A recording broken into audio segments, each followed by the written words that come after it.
नवी मुंबई व रायगड जिल्ह्यातील ताज्या बातम्या आणि घडामोडींसाठी सबस्क्राईब करा वादळवारा लाईव्ह चॅनल आणि दाबा बेल आयकॉन।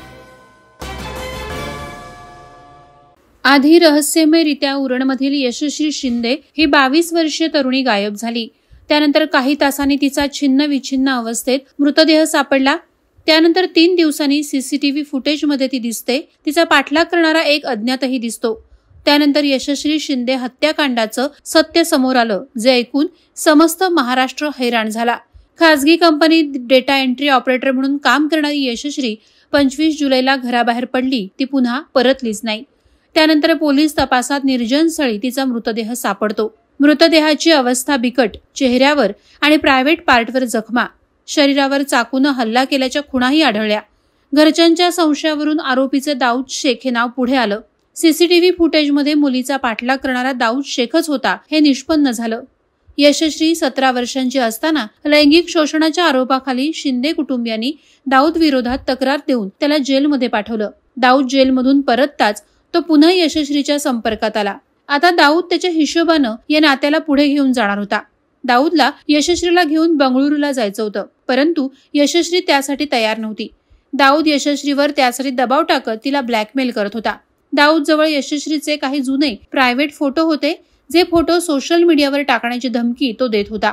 घटनेच्या आधी दाऊदने यशश्रीला भेटायला बोलावलं, परंतु ती तयार नव्हती। तेव्हा दाऊदने त्याचे आणि यशश्रीचे काही फोटो सोशल मीडियावर पोस्ट केले।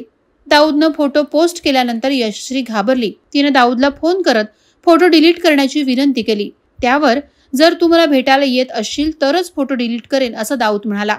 त्यानंतर यशश्री त्याला भेटायला तयार झाली। त्यानंतर दाऊदनं सोशल मीडियावरून ते फोटो डिलीट केले। 25 जुलैला यशश्री दाऊदला भेटण्यासाठी निघाली। तिने ऑफिसमधून हाबडे घेतला होता। त्यानंतर ती मैत्रिणीच्या घरी गेली। तिथून दाऊदशी संपर्क साधला। त्यानंतर कोटनाका दिशेने ती गेली। हीच तिच्या आयुष्यातील मोठी चूक ठरली, कारण दाऊदने त्याच दिवशी तिला निर्घृणरित्या संपवलं आणि मृतदेह उरण रेल्वे स्थानकाजवळ असलेल्या झुडपात टाकून तो पसार झाला। त्यानंतर 5 दिवसांनी पोलिसांनी आरोपी दाऊद शेखला कर्नाटकच्या गुलबर्गामधून अटक केली। दाऊदला न्यायालयानं 7 दिवसांची पोलीस कोठडी सुनावली आहे। पोलिसांनी केलेल्या त्याच्या चौकशीतून नव्या माहितीचा उलगडा होतोय। यशश्रीच्या हत्येसाठी आरोपी दाऊद शेखनं धारदार कोयत्याचा वापर केला होता। दाऊद शेखनं हत्येसाठी वापरलेला धारदार कोयता आणि तरुणीचा मोबाईल रेल्वे प्रवासादरम्यान फेकून दिल्याची कबुली पोलिसांकडे दिली। त्यानंतर पोलिसांनी त्या भागात शोध घेतला, तेव्हा त्यांच्या हाती कोयता लागला, पण तरुणीचा मोबाईल अद्याप पोलिसांच्या हाती लागलेला नाही। आरोपी सातत्यानं तरुणीशी फोनवरून संवाद साधायचा। त्यानं फोटोंच्या मदतीनं तिला ब्लॅकमेल केलं होतं। त्यामुळे यशश्रीचा मोबाईल या प्रकरणातील महत्त्वाचा पुरावा आहे।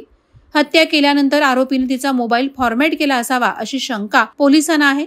तरुणीचा मोबाईल नेमका गेला कुठं असा प्रश्न आता पोलिसांना पडलाय। आता या प्रकरणात आणखी किती रहस्य उलगडणार, खटला फास्ट कोर्टात किती वेगात चालणार, आरोपीला कठोर शिक्षा केव्हा होणार, या विवंचनेत यशश्रीचे कुटुंबीय आणि समस्त उरणकर असल्याचं दिसून येत आहे।